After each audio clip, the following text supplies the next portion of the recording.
Hello everyone, welcome to my channel.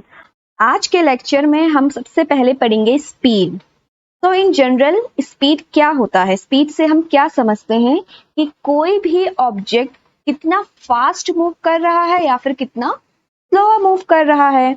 अगर किसी भी ऑब्जेक्ट की स्पीड ज्यादा है तो हम बोलेंगे वो फास्टर है, या स्पीड कम है तो हम बोलेंगे वो स्लोअर है। तो जैसे यहाँ पे दो ऑब्जेक्ट हैं, ऑब्जेक्ट ए एंड बी।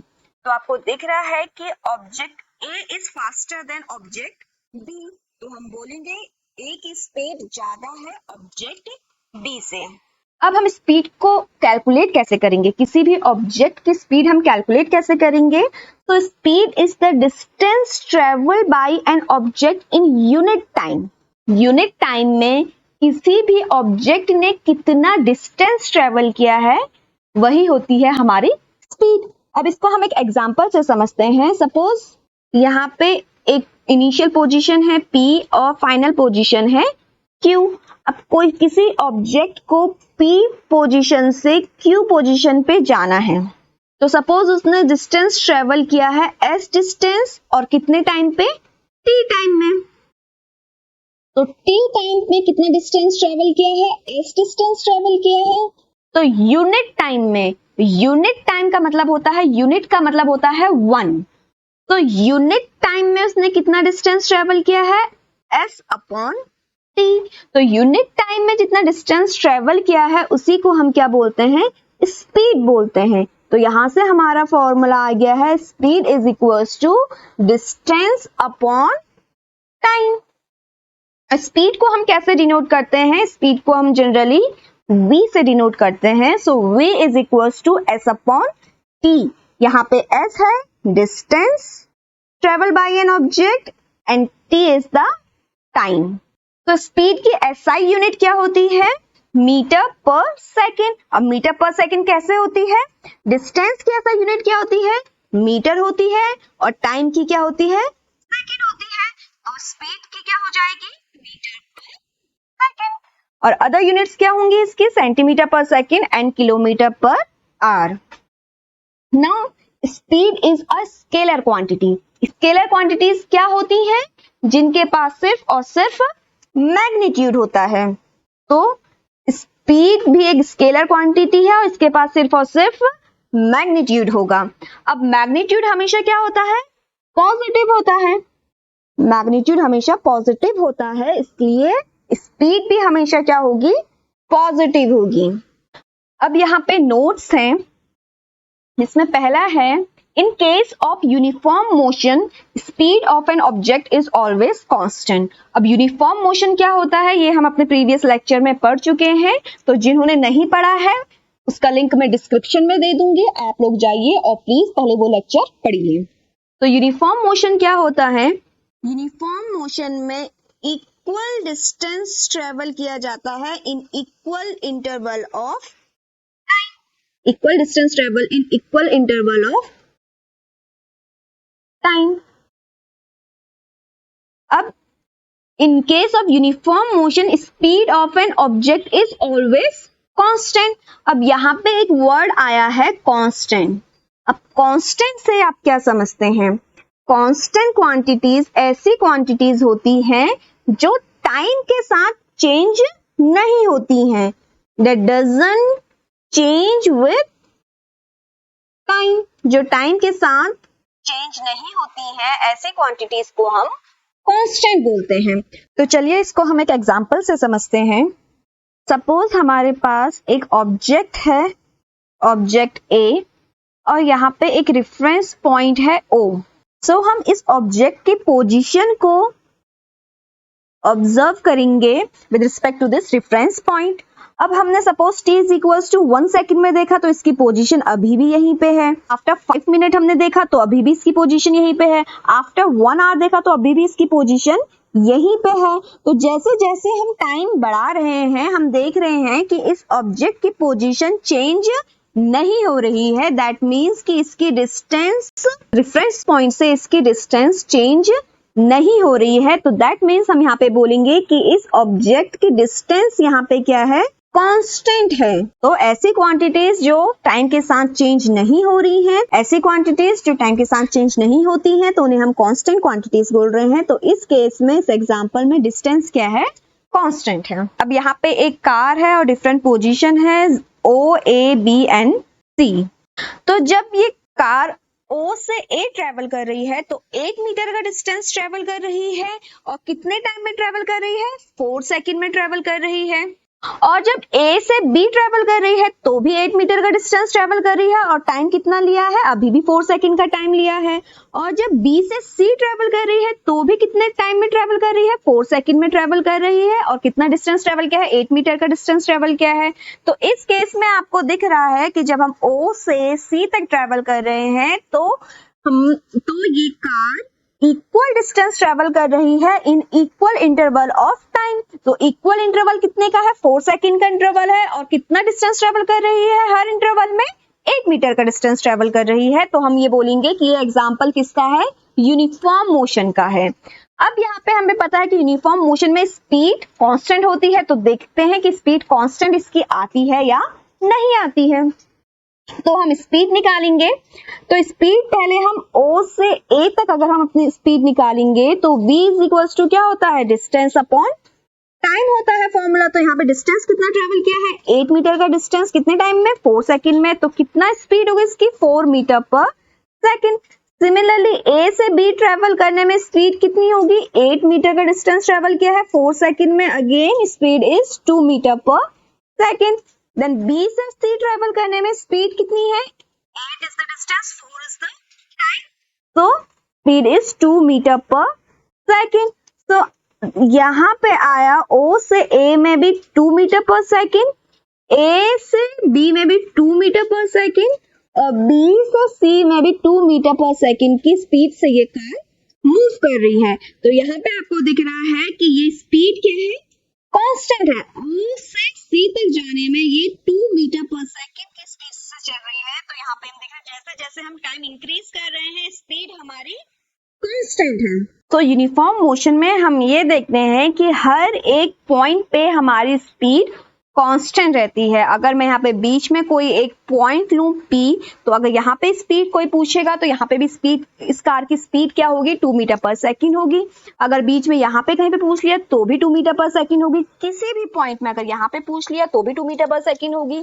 यहाँ पे किसी भी पॉइंट में अगर हम देखेंगे तो स्पीड 2 मीटर पर सेकंड होगी। तो यूनिफॉर्म मोशन के केस में हर एक पॉइंट पे स्पीड क्या होगी?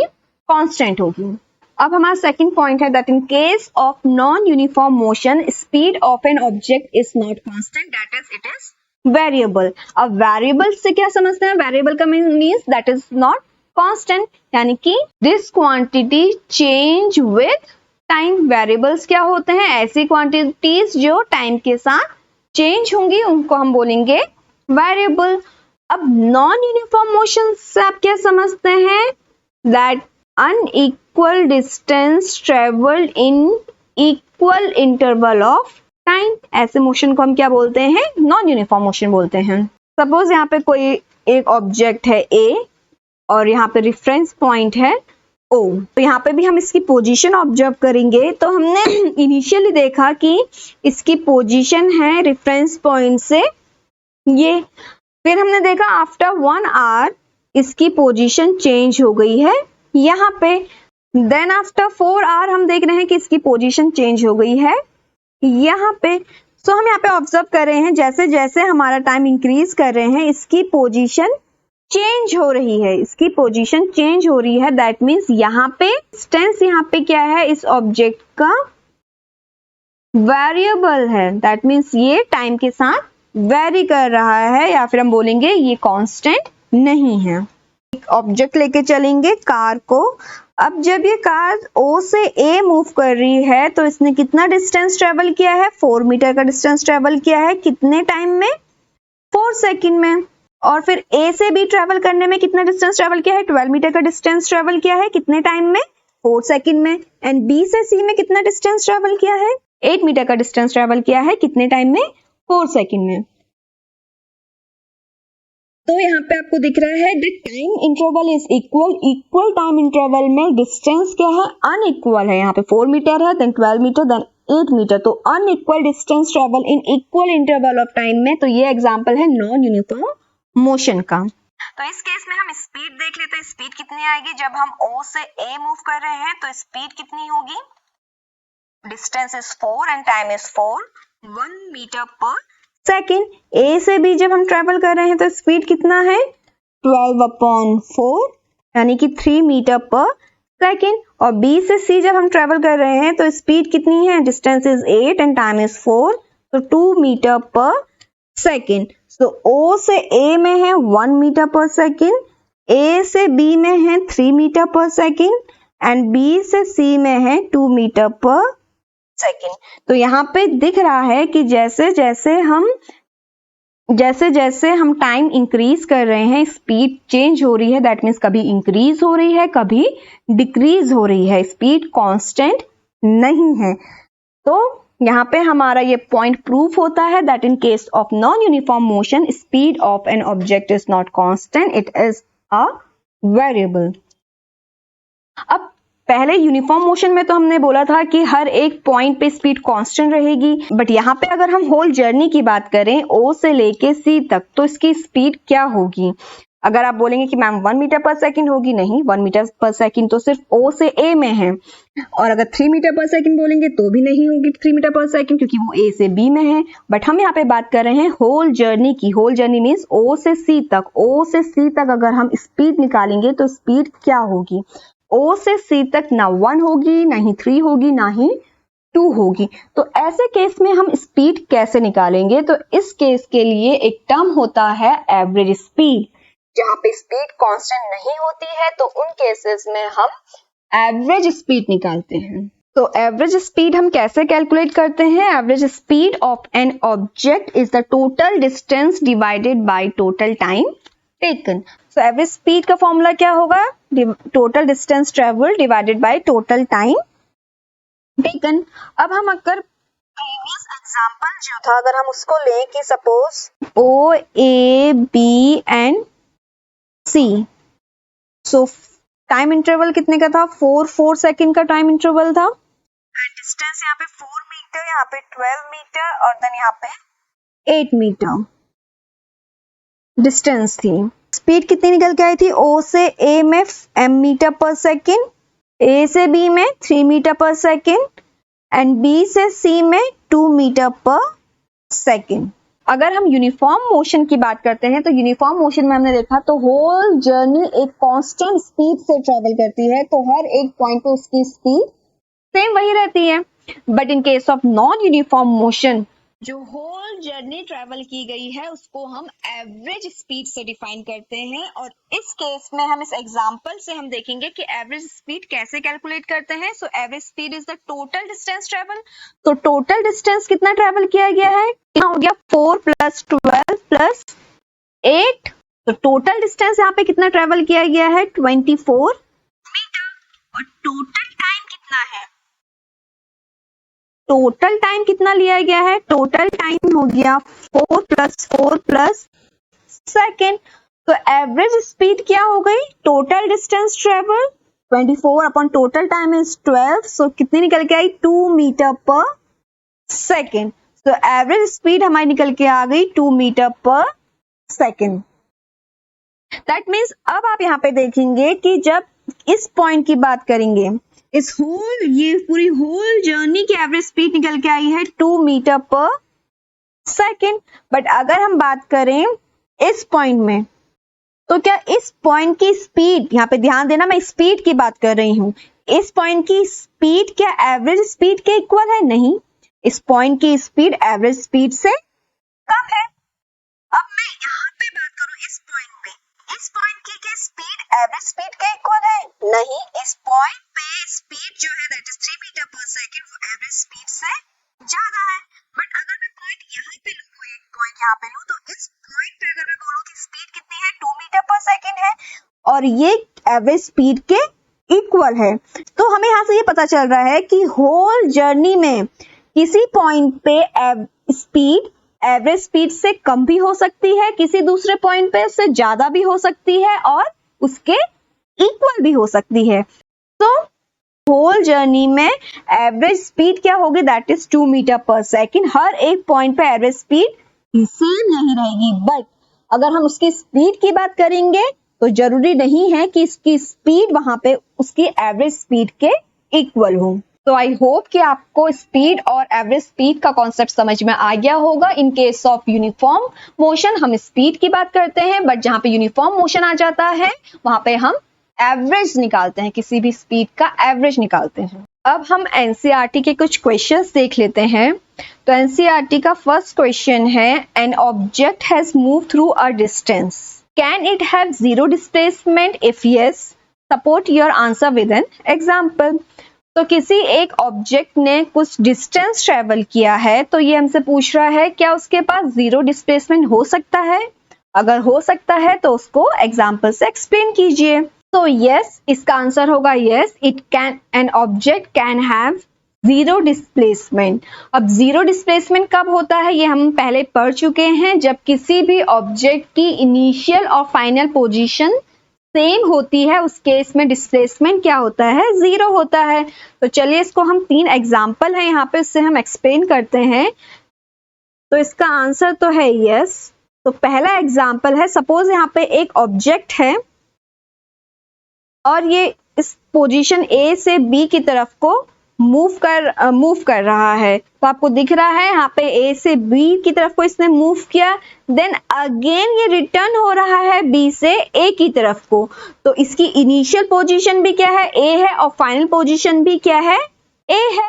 तो इन दिस केस हम बोलेंगे कि टोटल डिस्प्लेसमेंट, इसने डिस्प्लेस कितना किया है, जीरो किया है। तो इस केस में इसका डिस्प्लेसमेंट क्या आ गया है, जीरो है। क्यों? क्योंकि इसकी इनिशियल पोजीशन और फाइनल पोजीशन सेम है। सिमिलरली हम सेकेंड एग्जाम्पल की तरफ को मूव करेंगे। ये एक सर्कुलर मोशन है जिसमें ऑब्जेक्ट ने पूरा एक राउंड ट्रेवल किया और अपनी इनिशियल पोजीशन में आ गया है। डिस्टेंस तो इसने टोटल पूरा ये ट्रेवल किया है, बट डिस्प्लेसमेंट क्या है इस केस में, जीरो है। क्यों? क्योंकि इनिशियल और फाइनल पोजीशन सेम है। सिमिलरली हम थर्ड एग्जाम्पल लेंगे जिसमें ये एक ऑसिलेटरी मोशन है। यहाँ पे ऑब्जेक्ट क्या कर रहा है, डिस्टेंस ट्रेवल कर रहा है, बट फाइनली कहाँ पे अपनी इनिशियल पोजीशन में रिटर्न हो रहा है। तो हम इस केस में भी कहेंगे कि यहाँ पे डिस्प्लेसमेंट क्या है, जीरो है। तो डिस्प्लेसमेंट जीरो कब होता है, when the initial and final position of the object is same, and in that case displacement is zero. तो चलिए फिर हम अपने नेक्स्ट क्वेश्चन की ओर बढ़ते हैं। A farmer moves along the boundary of a square field of side 10 meter in 40 seconds. What will be the magnitude of displacement of the farmer at the end of 2 minutes 20 seconds? तो ये बोल रहा है कि कोई एक farmer है जो एक स्क्वायर फील्ड की बाउंड्री में मूव कर रहा है जिसकी साइड है 10 मीटर पर सेकेंड। ये एक स्क्वायर फील्ड है, स्क्वायर फील्ड की साइड कितनी है, 10 मीटर। तो ये, तो कोई सपोज कीजिए कोई फार्मर है, वो इस पोजीशन से स्टार्ट कर रहा है, पोजीशन ए से स्टार्ट कर रहा है और ये उसकी स्क्वायर की बाउंड्री के अलोंग मूव कर रहा है इसी पोजीशन में। एक पूरा राउंड लेने में उसको कितना टाइम लगा है, 40 सेकंड। एक राउंड में कितना टाइम लिया है उसने, 40 सेकंड लिया है। तो हमसे ये पूछा है कि 2 मिनट्स 20 सेकंड में उस फार्मर का डिस्प्लेसमेंट पूछा है। 2 मिनट्स 20 सेकंड में कितना फार्मर ने डिस्प्लेस किया होगा। तो पहले तो हम यहाँ पे टाइम निकाल लेते हैं। हमें यहाँ पे टाइम सेकंड में दिया है, तो हम इसको भी किस में, सेकंड में कन्वर्ट कर लेते हैं। तो हमारे पास टाइम कितना आ जाएगा, टाइम है हमारे पास 2 मिनट 20 सेकंड। तो 2 मिनट का मतलब हो गया, 1 मिनट में कितने सेकंड होते हैं, 60 सेकंड होते हैं। तो 2 मिनट में कितने सेकंड होंगे, 2 into 60 that is 120 सेकंड। और 20 सेकंड्स तो ये भी है, प्लस 20 सेकंड यहाँ पे, तो प्लस 20, तो टोटल कितना आ गया, 140 सेकंड। तो टोटल टाइम कितना पूछा है हमसे, 140 सेकंड में उसका डिस्प्लेसमेंट। अब हमें यहाँ पे दिख रहा है कि 1 राउंड में 40 सेकंड ले रहा है, तो हम यहाँ पे देख लेंगे कि 140 सेकंड में उसने कितने राउंड लिए हैं। 1 राउंड में 40 सेकंड लिए हैं, तो 140 सेकंड में कितने राउंड लेगा, दैट विल बी, हम कैसे कैलकुलेट करते हैं, 140 अपॉन 40। तो यहां से अगर हम कैलकुलेट करेंगे, सो 2 से कट करेंगे, 2 7 एंड 2, तो यहां से आ जाएगा 3.5 राउंड, यानी कि 140 सेकंड में 3.5 राउंड वो ट्रेवल कर चुका होगा। 3.5 राउंड का मतलब कि 3 राउंड तो उसने पूरे टोटल ए पोजीशन से आके बी पोजीशन में, देन 3 राउंड उसने पूरे ले लिए हैं, बट उसके बाद उसने हाफ राउंड और ट्रेवल किया है, यानी कि 3 राउंड के बाद उसने हाफ राउंड ट्रेवल किया है, दैट मींस वो यहाँ पहुंच गया इस पोजीशन में।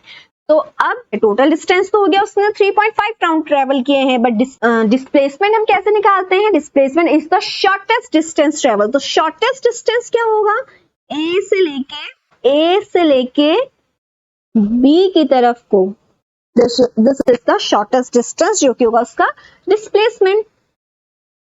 तो ये हम कैसे निकालेंगे, हमें ये निकालना है कि ये लेंथ कितनी होगी। तो इसको हम ऐसे समझ लेते हैं, ये 10 मीटर है, ये भी 10 मीटर है, और ये 90 स्क्वायर फीट है, तो ये 90 डिग्री हो गया। तो आपको दिख रहा है कि ये एक राइट एंगल ट्रायंगल है, जिसमें ये लेंथ हमें निकालनी है, और ये लेंथ इसका क्या है, हाइपोटेन्यूस हो गया। तो हाइपोटेन्यूस हम कैसे निकालते हैं, हाइपोटेन्यूस का स्क्वायर परपेंडिकुलर का स्क्वायर प्लस बेस का स्क्वायर। सो परपेंडिकुलर कितना है 10, तो 10 का स्क्वायर प्लस बेस कितना है 10, सो 10 का स्क्वायर। तो 10 का स्क्वायर कितना होता है 100 प्लस 100, तो कितना आ गया यहां से हमारा 200। तो हाइपोटेन्यूस कितना आ जाएगा अंडर रूट ऑफ 200, और इसको हम फैक्टराइज कर सकते हैं 2 इंटू 10 इंटू 10 करके। तो यहाँ पे 10 इंटू 10 को हम रूट के बाहर कर सकते हैं 10, और अंडर रूट में बचेगा सिर्फ 2, तो 10 रूट 2 इतना मीटर। फार्मर ने 3.5 राउंड में कितना डिस्प्लेसमेंट किया है, 10.2 मीटर का डिस्प्लेसमेंट किया है। तो ये है हमारा answer. Now third question is which of the following is true for displacement. First is it can not be zero, displacement कभी भी जीरो नहीं हो सकता है, दिस इज फॉल्स। डिस्प्लेसमेंट अभी हमने फर्स्ट क्वेश्चन ही किया हुआ है जिसमें डिस्प्लेसमेंट हमारा जीरो निकल के आया है। डिस्प्लेसमेंट जीरो हो सकता है कब, जब किसी भी ऑब्जेक्ट की इनिशियल और फाइनल पोजीशन सेम हो, इन दैट केस डिस्प्लेसमेंट हमारा जीरो हो सकता है। Now second is its magnitude is greater than the distance travel by the object. ये भी हमने अपने प्रीवियस लेक्चर में पढ़ा है that the magnitude of displacement is always less than and equal to the distance travel by an object. तो यहाँ पे ग्रेटर देन की जगह अगर less than and equal to होता तो ये स्टेटमेंट ट्रू होता। इसको हम चलो एग्जांपल से समझ लेते हैं। Suppose this is the initial position A and this is the final position B. अब यहाँ ए से बी जाने में या तो उसने ये डिस्टेंस ट्रेवल किया है, या फिर सपोज करो उसने ये डिस्टेंस ट्रेवल किया है, या फिर ये डिस्टेंस ट्रेवल किया है। ओके, तो 3 पाथ से जा सकता है 1, 2 एंड 3। अब जब हम फर्स्ट पाथ को देखेंगे, फर्स्ट पाथ में हमें देख रहा है तो ये एक स्ट्रेट लाइन मोशन है। स्ट्रेट लाइन मोशन में इसने जितना डिस्टेंस ट्रेवल किया है उतना ही इसका डिस्प्लेसमेंट है, यानी कि फर्स्ट केस में क्या है, distance is equals to displacement. First case में क्या है, distance is equal to displacement. Okay, अब जब हम सेकंड पाथ से ट्रेवल कर रहे हैं ए से बी, इस पाथ से जब हम ट्रेवल कर रहे हैं तो आपको दिख रहा है कि डिस्टेंस क्या है, टोटल ये होगा, टोटल पाथ जितना ट्रेवल किया है, बट डिस्प्लेसमेंट क्या होता है, it is the shortest distance travel. तो ए से बी में शॉर्टेस्ट डिस्टेंस तो यही रहेगी। तो यहाँ पे हमें दिख रहा है कि इसकी जो लेंथ है और इसकी जो लेंथ है, distance is greater then distance is greater than the displacement. Distance की जो पाथ है वो डिस्प्लेसमेंट के पाथ लेंथ से ज्यादा है। और थर्ड केस में भी हम देख रहे हैं कि ये total is the distance, total ये डिस्टेंस ट्रेवल किया है, but displacement is again the shortest distance.